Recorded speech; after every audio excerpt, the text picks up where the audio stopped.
Assalamualaikum warahmatullahi wabarakatuh. Sebelumnya perkenalkan, nama saya Raffi Tulus Ardiansyah dengan NIM 40040320650083. Hari ini saya akan mempresentasikan tentang seminar magang saya yang berjudul Penerapan Sistem Gubernur pada PLTGU Priok.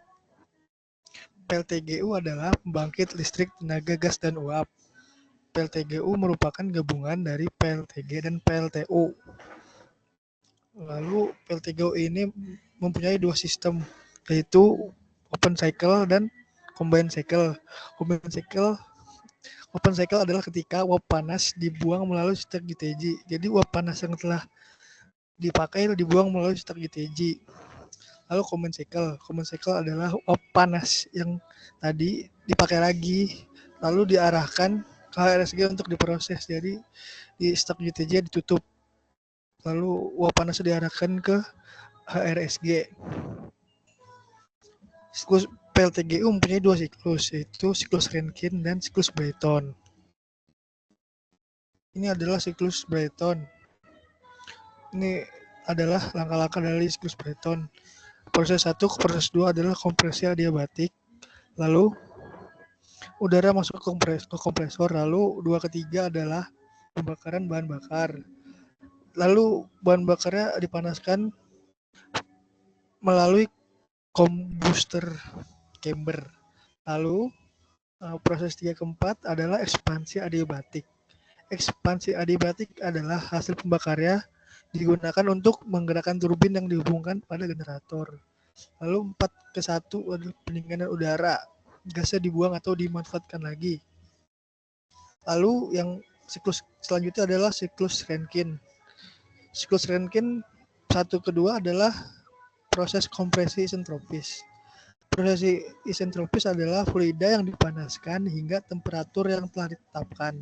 Lalu proses 2 ke 3 adalah penambahan kalor.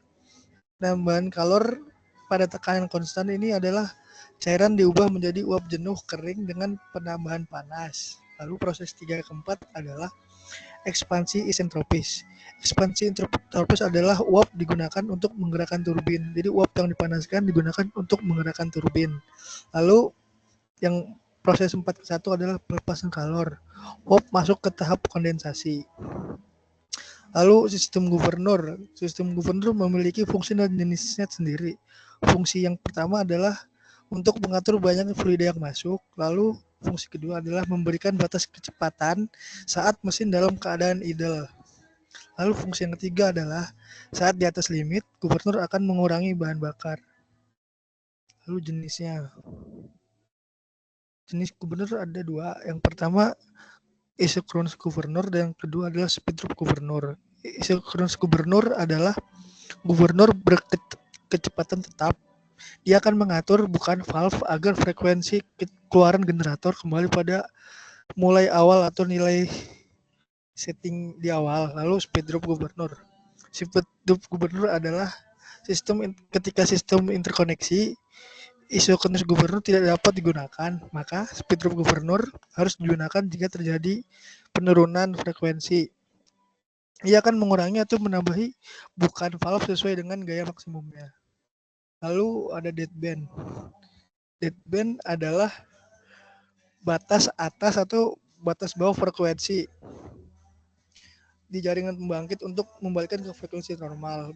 Pada blok 1-2, kurang lebih deadbandnya adalah 0,33. Lalu ada automatic generation control.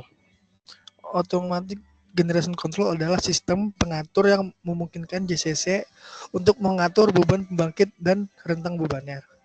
Lalu ada LFC atau load frequency control. LFC adalah sistem untuk mengatur frekuensi dan beban sehingga frekuensi sesuai dengan nominalnya dan mengembalikan load antar area. Terima kasih. Sekian dari saya. Kurang lebih mohon maaf. Waalaikumsalam warahmatullahi wabarakatuh.